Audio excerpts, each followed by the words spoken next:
بسم اللہ الرحمن الرحیم۔ السلام علیکم ناظرین، مکسڈ انفو ٹی وی کے ساتھ میں ہوں زاہد فاروق۔ ناظرین، قاتل وائرس کے وار جاری ہیں اور دنیا کے 123 ممالک میں ایک اندازے کے مطابق تقریباً 1,35,400 متاثرہ لوگ سامنے آئے ہیں اور 5,000 سے زائد ہلاکتیں ہو چکی ہیں۔ آج کی اس ویڈیو میں ہم ڈسکس کریں گے دنیا کے جو موسٹ پرومیننٹ پیپل ہیں، وہ تقریباً 10 لوگوں کا ہم آپ کو بتائیں گے جو اس قاتل وائرس کا شکار ہوئے اور اس کے نتیجے میں کوارنٹائن میں منتقل ہو چکے ہیں۔ وہ کون کون سے لوگ ہیں میں آپ کو بتاتا چلوں۔ سب سے پہلے اسپین کے وزیر اعظم کی اہلیہ اس وائرس کا شکار ہوئیں اور اس کے ساتھ ساتھ 2 وزیروں میں بھی یہ وائرس پایا گیا۔ یورپ اب چین کے بعد سب سے زیادہ جو ورلڈ ہیلتھ آرگنائزیشن کے مطابق افیکٹی ایریا ہے، اس سے متاثرہ ایریا ہے، وہ یورپ کو ہی قرار دیا جا رہا ہے۔ اور اس کے بعد دوسرے نمبر پہ اٹلی کے آرمی چیف بھی اس قاتل وائرس کا شکار ہوئے، اور اٹلی کے اندر سب سے زیادہ اس وقت چین کے بعد سب سے زیادہ متاثر ہونے والا ایریا سمجھا جا رہا ہے، کیونکہ اب تک 25,000 کیسز اٹلی میں سامنے آ چکے ہیں اور 1,800 کے قریب ہلاکتیں ہو چکی ہیں۔ گزشتہ اگر 24 گھنٹے کی بات کریں تو 368 کے قریب لوگ جو ہیں وہ اس کا شکار بنے۔ اٹلی میں اتنی بڑی تعداد میں، اور اٹلی کے اندر مکمل طور پہ لاک ڈاؤن ہے، اور یہ سارا کچھ کرنے کی وجہ کیا ہے؟ کیونکہ وہاں کی جو زیادہ آبادی ہے، تقریباً 40 سے 50% کے قریب آبادی بتائی جاتی ہے، وہ 60 سال سے یعنی زیادہ جو اولڈ لوگ ہیں، بوڑھے لوگ زیادہ اٹلی میں موجود ہیں۔ اس وجہ سے اٹلی میں ہلاکتوں کا اندیشہ زیادہ ہے، اور یہی وجہ ہے کہ وہاں پہ لاک ڈاؤن کیا جا رہا ہے۔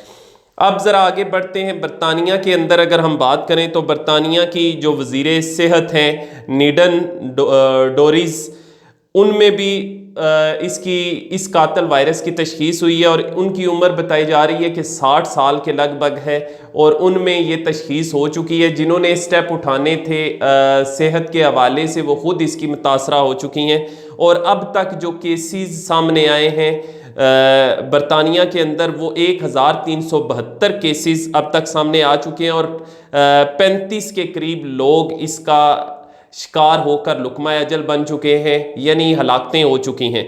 اب ذرا وہاں سے آگے بڑھتے ہیں کینیڈا کے اندر۔ کینیڈا میں جسٹن ٹروڈو کی اہلیہ صوفی ٹروڈو اس سے متاثر ہوئی ہیں، اور یہاں بھی بتایا جا رہا ہے کہ بڑی تعداد میں لوگ اس کا شکار بنے ہیں۔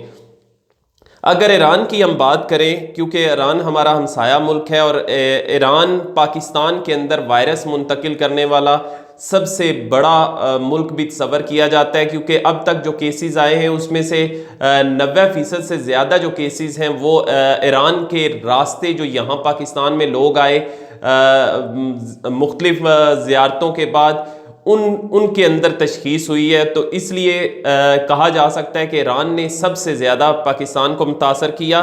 ایران کے ڈپٹی صدر اور ڈپٹی وزیر صحت اس کا شکار ہو چکے ہیں، اس وائرس کا شکار ہو چکے ہیں، اور اب تک 750 سے زائد ہلاکتیں رپورٹ کی جا چکی ہیں ایران کی۔ اب ذرا ہم آگے اگر بڑھیں تو ہالی ووڈ کے اداکار، اس قاتل وائرس نے کھلاڑیوں کو اور سیلیبریٹیز جتنی بھی ہیں ان کو بھی نہیں چھوڑا۔ میں کچھ کا ذکر کر رہا ہوں، کچھ کا ہو سکتا ہے بیچ میں ذکر نہ کیا جا سکے، لیکن ہالی ووڈ کے اداکار ٹام ہینک اور ان کی اہلیہ ریٹا ولسن، وہ بھی اس کا شکار ہوئی ہیں، اور وہ بھی اب کوارنٹائن سینٹر میں منتقل ہو چکی ہیں۔ اس کے ساتھ ساتھ ان کے اندر جو وائرس منتقل ہوا، یہی بتایا جا رہا ہے کہ یہ آسٹریلیا میں اپنی شوٹنگ کے دوران وہاں پہ موجود تھے، اور اسی دوران ان کے یہ جو وائرس ہے اس کی منتقلی ہوئی۔ اب آسٹریلیا کی چونکہ ہم بات کر رہے ہیں، تو آسٹریلین منسٹر پیٹر ڈیٹن کا بتایا جا رہا ہے، جو ہوم افیئر منسٹر تھے، وزیر داخلہ جسے ہم کہتے ہیں، ان کے اندر اس وائرس کی تشخیص ہوئی ہے، اور ان کا جو رزلٹ آیا ہے وہ بھی پازیٹیو آیا ٹیسٹ کے بعد، تو وہ اس کا شکار ہوئے ہیں۔ اس کے ساتھ ساتھ میں نے جیسے آپ کو پہلے بتایا، مختلف ایتھلیٹس ہیں بہت سے، اور انٹرنیشنل پلیئرز ہیں جن کے اندر اس کی تشخیص ہو چکی ہے۔ پاکستان کی اگر ہم بات کریں، لیکن میں پاکستانی وزیر اعظم کی بات کرنے سے پہلے میں بتانا چاہوں گا کہ ڈونلڈ ٹرمپ بھی اس کا ٹیسٹ کروا چکے ہیں، برازیلین پریزیڈنٹ بھی ٹیسٹ کروا چکے ہیں، اور وہ ان کا ٹیسٹ جو ہے وہ نیگیٹو آیا ہے، یعنی ان کے اندر کوئی ایسے سمپٹم نہیں پائے گئے۔ اسی طریقے سے انٹرنیشنل لیول پہ جتنے بھی بڑے بڑے لیڈران ہیں جو کہ ایسے لوگوں سے ملے ہیں جو اس سے افیکٹی ہوں، وہ اپنے ٹیسٹ کروا رہے ہیں، اور وہ دیکھ رہے ہیں کہ کہیں ایسا نہ ہو کہ ان کے اندر یہ وائرس موجود ہو اور وہ مزید لوگوں کو اس کا شکار بنا دیں۔ بیسیکلی ہے کیا، یہ جس کے اندر یہ وائرس، قاتل وائرس منتقل ہوتا ہے، وہ چلتا پھرتا ایک وائرس بن جاتا ہے، وہ چلتا پھرتا ایک ایسا وائرس ہے جو کسی کو بھی متاثر، اگر کسی کو ہاتھ بھی لگا دے گا وہ بھی اس سے متاثر ہوگا۔ تو اس لیے یہ سب سے زیادہ خطرناک صورتحال پیدا ہو چکی ہے دنیا بھر کے اندر۔ وزیر اعظم عمران خان کی سیکیورٹی بڑھا دی گئی ہے، اور ان کی سیکیورٹی بڑھانے کی وجہ بھی یہی ہے کہ ان کو اس قاتل وائرس سے محفوظ رکھا جائے۔ کابینہ کے لوگ جتنے بھی ہائی لیول کے آفیشل جو بھی وزیر اعظم کے ساتھ ملاقات کرنا چاہیں گے، ان کی باقاعدہ اسکریننگ کی جاتی ہے، اور اس کے بعد انہیں اجازت دی جاتی ہے وزیر اعظم کے ساتھ ملاقات کرنے کی۔ تو ڈیئر ویورز، دنیا بھر کے ممالک میں اس کے لیے حفاظتی انتظامات کیے جا رہے ہیں، اور اس کی جیسا کہ اب یہ بتانے کی ضرورت نہیں، آپ لوگ جانتے ہیں کہ کوئی ویکسینیشن ابھی تک اس کا پروسیس نہیں ہو سکا۔ اس کا واحد حل یہی ہے کہ احتیاطی تدابیر کو اختیار کیا جائے، احتیاط کی جائے، جتنی ہو سکے احتیاط کریں، اور اپنے آپ کو گھر تک اس وجہ سے محدود رکھیں کہ اگر آپ باہر نکلیں گے، خدا نخواستہ اگر آپ اس کا شکار ہو گئے تو آپ کے ساتھ پھر آپ کی پوری فیملی، اس میں موجود بوڑھے بچے، وہ بھی اس کا شکار ہو سکتے ہیں۔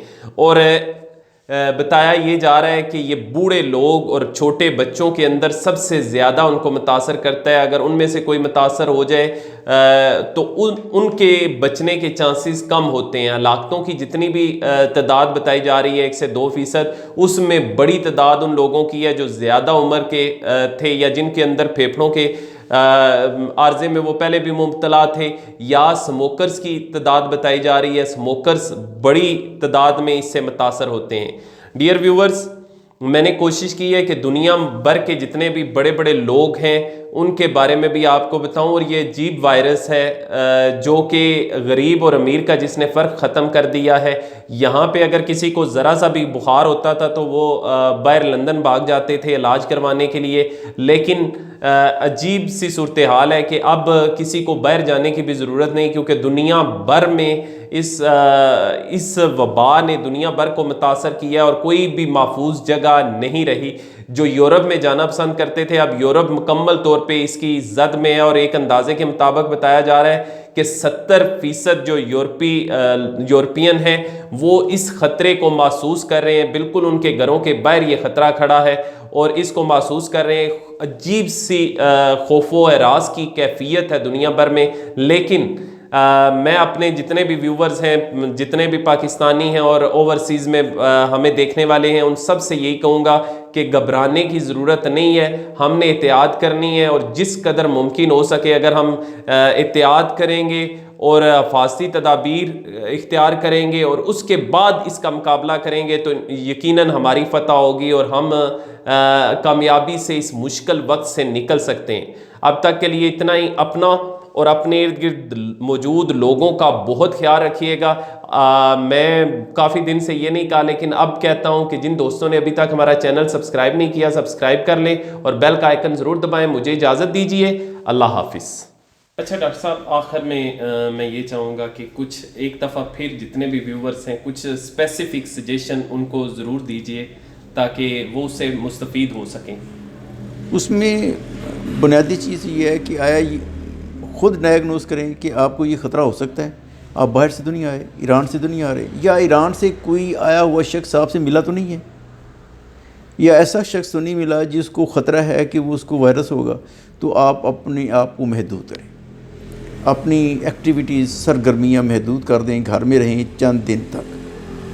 دوسرا یہ ہے کہ گھر والوں کو بھی بتا دیں کہ بھی میں فلاں بندے سے ملا تھا، اس کو چونکہ رسک ہے اس لیے مجھے بھی ہو سکتا ہے، آپ بھی مجھ سے تھوڑا سا دور رہیں۔ نمبر 2، وہ ریسٹ کرے، گھر میں رہے، ماسک پہن کے رکھے، لیکوڈس کا استعمال زیادہ کرے، خوراک بہتر رکھے، صفائی کا بہت زیادہ خیال رکھے، اور اگر اس کو کوئی علامت ظاہر ہوتی تو فوری طور پر ہسپتال سے رابطہ کرے۔ بلکہ اب تو یہ ہے کہ وہ آپ صرف ٹیلی فون کر دیں، ہسپتال والے خود آپ وہ بندوبست کریں گے سارا۔ تھینک یو جی ڈاکٹر صاحب، بہت بہت شکریہ۔